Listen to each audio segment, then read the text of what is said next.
Welcome back. Markets లో కొంత buying కనిపిస్తుంది ప్రస్తుతం లోవర్ లెవెల్స్ లో. సెన్సెక్స్ 57 పాయింట్లు, అలాగే నిఫ్టీ 10 పాయింట్ల లాభంతో ట్రేడ్ అవుతున్నాయి.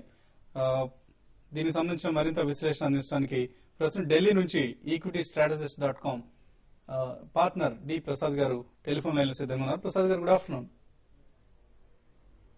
హలో హలో ప్రసాద్ గారు, గుడ్ ఆఫ్టర్నూన్. గుడ్ ఆఫ్టర్నూన్ గారు. సో మార్కెట్స్ లో ఏమీ హుషారు లేదండి. హుషారు రావాలంటే ఎటువంటి రేపటి రిలయన్స్ ఏజిఎం కావచ్చు, ఇంకేమైనా ట్రిగర్ పాయింట్స్ మీకు ఏమైనా కనిపిస్తున్నాయా? ఐ థింక్ మీరు చెప్పినట్టు రిలయన్స్ ఏజిఎం ట్రిగర్ డెఫినెట్లీ ఒక క్యాటలిస్ట్ గా యాక్ట్ చేయొచ్చు. కానీ మన స్టాక్ స్పెసిఫిక్ యాక్టివిటీ చూసుకుంటే చాలా స్టాక్స్ లో వాళ్ళ యాక్టివిటీ ఉంది. సో ఇండెక్స్ ఫోకస్ చేసుకునే బదులు స్టాక్స్ లో ఫోకస్ చేసుకోవడం బెటర్ స్ట్రాటజీ ఉంటుంది. బికాజ్ బాటమ్ సపోర్ట్ ప్రైస్ లో అట్లీస్ట్ మనీ మేకింగ్ ఎక్సర్సైజ్ కొంచెం ఈజీ ఉంటుంది. టాప్ డౌన్ లో ఇండెక్స్ ఎవ్రీ 40-50 పాయింట్స్ లో మేజర్ రెసిస్టెన్స్ ఏరియా వస్తుంది. సో మీరు స్టాక్ స్పెసిఫిక్ అంటున్నారు, ఎటువంటి స్టాక్స్ లో యాక్షన్ అంటే ఎటువంటి యాక్షన్ మీరు సజెస్ట్ చేస్తారు? I think capital good sector లో క్లియర్ విన్నర్ గా అనిపిస్తుంది. మన ఎల్ఎన్టీ, సిమెన్స్, బీజీఆర్ ఎనర్జీ ఇలాంటి స్టాక్స్ చూసుకుంటే వీటిలో క్లియర్ యాక్షన్ అనిపిస్తుంది. ఇది కాకుండా ADAG stocks, Reliance Capital, Reliance Infra ఇలాంటి స్టాక్స్ లో క్లియర్ గా యాక్షన్ అనిపిస్తుంది. సో ఈ 2 ఏరియాస్ లో ఫోకస్ చేసుకుంటే మనీ మేకింగ్ ఆపర్చునిటీస్ ఎక్కువ క్లియర్ గా కనిపిస్తాయి. సో రేపటి రిలయన్స్ ఏజిఎం తర్వాత సెల్ ఆన్ న్యూస్ అనే ధోరణిలోకి మార్కెట్స్ వెళ్తే ఎడాగ్ ప్యాక్ ఏదైతే ఉందో ఈ ప్యాక్ నష్టపోయే అవకాశాలు ఉన్నాయంటారా? ఐ థింక్ ఏడీఏజీ ప్యాక్ లో ఏదైనా షార్ట్ టర్మ్ సెల్ ఆఫ్ రావచ్చు, కానీ ఒక లాంగ్ టర్మ్ చాలా రోజుల తర్వాత పాజిటివ్ మూమెంటం బిల్డప్ అవుతుంది. సో సెల్ ఆఫ్ ఏది వచ్చినా ఒక షార్ట్ టర్మ్ కోసం సెల్ ఆఫ్ వస్తుంది. సో నా ఉద్దేశం ఏడీఏజీ స్టాక్స్ లో medium to long term outlook చూసుకుంటే ఫస్ట్ టైం లాస్ట్ 1 year లో స్ట్రాంగ్ మూమెంటం బిల్డప్ అయింది. So still buying on debt strategy ఉండాలి. సెల్ ఆఫ్స్ లో profit booking definitely short term traders చేసుకోవచ్చు, కానీ ఇన్వెస్ట్మెంట్ అవుట్లుక్ ఉంచుకుంటే ఆ షార్ట్ టర్మ్ సెల్ ఆఫ్ ని ఇగ్నోర్ చేయాలి. Because medium to long term outlook వీటిలో చాలా బులిష్ గా కనిపిస్తున్నాయి.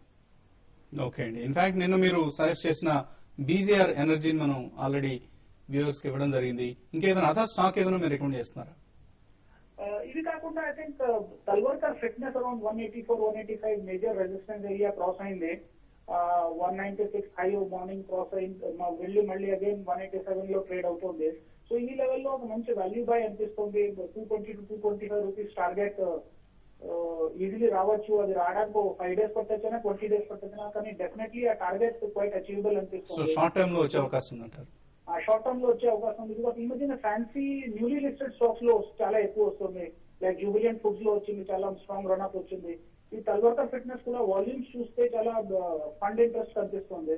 సో 220-225 టార్గెట్ కి కరెంట్ లెవెల్లో ఇన్వెస్ట్మెంట్ చేసుకోవచ్చు. ఓకే అండి, థ్యాంక్ యూ ప్రసాద్ గారు. సో తల్వాల్కర్ ఫిట్నెస్ సంబంధించిన షార్ట్ టర్మ్ అవుట్లుక్ ఆయన ఇవ్వడం జరిగింది. అలాగే కొన్ని ఈమెయిల్ సందేహాలను చూడబోయే ముందు ఓవరాల్ గా ట్రేడర్స్ కి క్లోజింగ్ స్ట్రాటజీగా ఎటువంటి సలహా ఇస్తారు మీరు? మార్కెట్ లో అయితే ఇప్పుడున్న పరిస్థితుల్లో ఎగ్జాక్ట్ క్లోజింగ్ అనేది చెప్పలేము, ఎందుకంటే రేపు ఏజీఎం మీటింగ్ ఉంది, ఇవన్నీ ఉన్నాయి కాబట్టి. ఇంటర్నేషనల్ మార్కెట్ లో కూడా ఈ రోజు యూఎస్ లో కూడా 2-3 డేటాస్ వచ్చే అవకాశం ఉంది, ఇవన్నీ ఉన్నాయి కాబట్టి కరెక్ట్ ఎగ్జాక్ట్ చెప్పడం అయితే కష్టం ఉంది. ఏదైనా కూడా మార్కెట్ రేంజ్ బౌండ్ ఉండే అవకాశం ఉంది. మిడ్ క్యాప్ స్టాక్స్ లోనే యాక్టివిటీ కనపడుతుంది. కొన్ని బ్యాంకింగ్ స్టాక్స్ లో మాత్రం వీక్ ఉన్నాయి కాబట్టి బ్యాంకింగ్ స్టాక్స్ ని, తర్వాత బ్యాంక్ నిఫ్టీని ఎవ్రీ ర్యాలీలో సెల్ చేయమని చెప్తున్నాం. తర్వాత బ్యాంకింగ్ లో మరి ముఖ్యంగా ఎస్బీఐ లాంటి బ్యాంక్ చాలా వీక్ ఉంది. దీంతో పాటు మిడ్ క్యాప్ బ్యాంక్ రీసెంట్ గా బాగా పెరిగిన మిడ్ క్యాప్ బ్యాంకులు అన్ని కూడా చాలా వీక్ ఉన్నాయి. వాటిలో ఫ్యూచర్స్ లో షార్ట్ సెల్ చేయమని షార్ట్ టర్మ్ కి. దీంతో పాటు ఆర్బీఐ ఈరోజు ఆఫ్టర్నూన్ చెప్పడం గ్లోబల్ మార్కెట్స్ వీక్నెస్ కన్నా మన ఇండియాలో ఈ ఇన్ఫ్లేషన్ అనేది చాలా మేజర్ ప్రాబ్లమ్ అని చెప్పడం జరిగింది. అంటే ఫ్యూచర్ లో కూడా నెక్స్ట్ ఒక 1 week లో కూడా ఈ ఇంట్రెస్ట్ రేట్స్ మీద డెసిషన్ తీసుకునే అవకాశం ఉంది. ఇవన్నీ దృష్టిలో పెట్టుకుంటే బ్యాంకింగ్ ని నెగిటివ్ గా అని చెప్తానండి. ఓకే అండి, మరో కాలర్ లైన్ లోకి వచ్చారు. పూజిత్ కుమార్ హైదరాబాద్ నుంచి. పూజిత్ గారు. సార్ నమస్తే అండి, బాలా గారి మా క్వశ్చన్. నమస్కారం అండి, చెప్పండి సార్. మా దగ్గర ఎల్ఐటి వచ్చేసి 1650 లో ఉన్నాయి, ఒక 100 shares. స్టెరిలైట్ వచ్చేసి 810 లో ఉన్నాయి, 200 shares. వీటిని ఎలా హోల్డింగ్ చేయాలా? ఎల్ఐటి ఏమైనా పెరుగుతుంది, ఇప్పుడు పెరుగుతుంది కదా, ప్రాఫిట్ బుక్ చేసుకోవాలంటారా? కొంచెం చెప్తారండి. అంటే బేసికలీ మీరు లాంగ్ టర్మ్ ఇన్వెస్టర్ అయితే మాత్రం ఎల్ఎన్టీ తప్పకుండా ఉంచండి. లేదు మీరు ఒకవేళ ట్రేడ్ చేసుకోవాలంటే యాక్టివ్ మేనేజ్మెంట్ చేయండి. ఓవరాల్ నెక్స్ట్ 2 or 3 years తీసుకున్నా కానీ సాలిడ్ ఆర్డర్ బుక్ ఉందండి వాళ్ళకి. నెక్స్ట్ 3 years కి సరిపడా విజిబిలిటీ ఆఫ్ ద బిజినెస్ ఉంది. అండ్ లాస్ట్ ఫ్యూ క్వార్టర్స్ లో 2 quarters లో అంత బాగాలేని రిజల్ట్ కూడా మళ్ళీ మార్చ్ క్వార్టర్ తో టర్న్ అరౌండ్ అయింది. వీళ్ళ ప్రాజెక్ట్ ఎగ్జిక్యూషన్ స్కిల్స్ అనేవి అన్మ్యాచ్డ్ అండి. And it's number 1 company in infrastructure. ఇదే కాకుండా ఎల్ఎన్టీలో ఎప్పుడు ఒకటే గమనించాలి ఇన్వెస్టర్స్, అందులో బిల్ట్ ఇన్ వాల్యూ చాలా ఎక్కువ ఉంటుందండి. సమ్ ఆఫ్ ద పార్ట్స్ అని చెప్పి ఇతరత్ర వాళ్ళ వేరే బిజినెస్ లో కూడా వాల్యూ బిల్ట్ ఇన్ ఉంటుంది. నెక్స్ట్ 1 or 2 years లో అటువంటి ఏమైనా వాళ్ళు ఆ డివిజన్స్ హైవ్ ఆఫ్ చేసి సెపరేట్ గా లిస్ట్ చేస్తే కూడా దాంట్లో చాలా మంచి వాల్యూ వస్తుంది. So definitely you keep L N T for a long term investment. Sterlite మాత్రం డెఫినెట్లీ అంటే it's basically commodity, metals based commodity stock కాబట్టి నా ఉద్దేశంలో డెఫినెట్లీ అందులో ప్రాఫిట్ లో ఉంటే మాత్రం ఒకసారి ప్రాఫిట్ బుక్ చేసి బయటకు వస్తే, ఇప్పుడు ఈ బ్యాంకింగ్ రంగంలో మనకి ఆర్బీఐది policy decision on interest rates next 1 or 2 weeks లో కూడా వచ్చే ఛాన్స్ ఉందండి. వాళ్ళు 27th July పాలసీ రివ్యూ దాకా కూడా ఆగరు. ఇటువంటి రూమర్స్ చాలా స్ట్రాంగ్ ఉన్నాయి బికాస్ ఆఫ్ ఇన్ఫ్లేషన్. అటువంటిప్పుడు ఏదైనా మేజర్ డిప్ కనుక సెంటిమెంట్ పరంగా బ్యాంకింగ్ స్టాక్స్ లో వస్తే, సెక్టోరియల్ వీక్నెస్, అప్పుడు banking stocks long term investments కొనొచ్చండి. సో స్టెరిలైట్ నుంచి మాత్రం మీరు ప్రాఫిట్ లో ఉంటే అందులో షిఫ్ట్ ఓవర్ అయిపోండి, ఎలాంటి మాత్రం ఉంచండి. ఓకే అండి, లాస్ట్ కాలర్ మంజునాథ్ అనంతపూర్ నుంచి లైన్ ఉన్నారు. హలో హలో చెప్పండి మంజునాథ్. సార్, ఫెడరల్ బ్యాంక్ పరిస్థితి. Federal bank hello, federal bank sir 340 లో ఉన్నాయి, ఇప్పుడు 380 నడుస్తుంది సార్. ఓకే అండి. యా డెఫినెట్లీ మీరు ఫెడరల్ బ్యాంక్ ఇన్వెస్టర్ అయితే మాత్రం ఉంచండి. ఇది basically all bank stocks weakness మనం ఎందుకు చూస్తున్నాం అంటే ఈ ఇన్ఫ్లేషన్ మూలాన ఈ ఇంట్రెస్ట్ రేట్స్ హైక్ వస్తుందని అనుకుంటున్నారు. అది ఈ రోజు రేపు కూడా రావచ్చు, లేకపోతే నెక్స్ట్ 1 week లో కూడా రావచ్చు. ఇప్పుడే చెప్పినట్టు వాళ్ళు పాలసీ రివ్యూ దాకా ఆగరని చెప్పి, అందు మూలాన మీకు బ్యాంకింగ్ స్టాక్స్ లో వీక్నెస్ కనిపిస్తుందండి.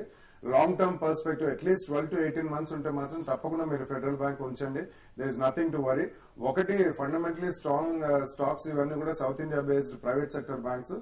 సెకండ్లీ ఇవన్నీ కూడా bank of Rajasthan ICICI deal అయిన తర్వాత వీటన్ని కూడా కొద్దిగా వాల్యుయేషన్ పరంగా కూడా హై ఉన్నా కానీ ఇవన్నీ అక్విజిషన్స్ అండ్ మర్జర్స్ లో కూడా వెళ్లే ఛాన్స్ ఉందండి. సో అదొక added bonus. Fundamentally also it's a good stock. Please continue to hold the stock. Murugan mail పంపించారు. Fortis healthcare July futures తీసుకోవచ్చా ఇప్పుడున్న రేట్లో? అంటే ఫోర్టిస్ హెల్త్ కేర్ అయితే రీసెంట్ గా చూస్తే న్యూస్ అనేది స్టాక్ లో ఎక్కువ న్యూస్ బేస్డ్ గా ఈ స్టాక్ మూవ్ అవుతుందండి. ఒకసారి రీసెంట్ గా 100 నుంచి బాగా పెరిగి అక్కడ ఆగిపోయింది. కరెంట్ అవర్స్ లో మీరు ఈ స్టాక్ ని కొంత అవాయిడ్ చేయడం బెటర్ అండి. ఎందుకంటే న్యూస్ అంతా అయిపోయి తర్వాత ఇప్పుడు స్టాక్ ఒక కరెక్షన్ మోడ్ లో ఉండడానికి అవకాశం ఉంది కాబట్టి మామూలుగా క్యాష్ లో కావాలని తీసుకోమని సజెస్ట్ చేస్తే కానీ ఫ్యూచర్ లో మాత్రం కొంతకాలం అవాయిడ్ చేయండి.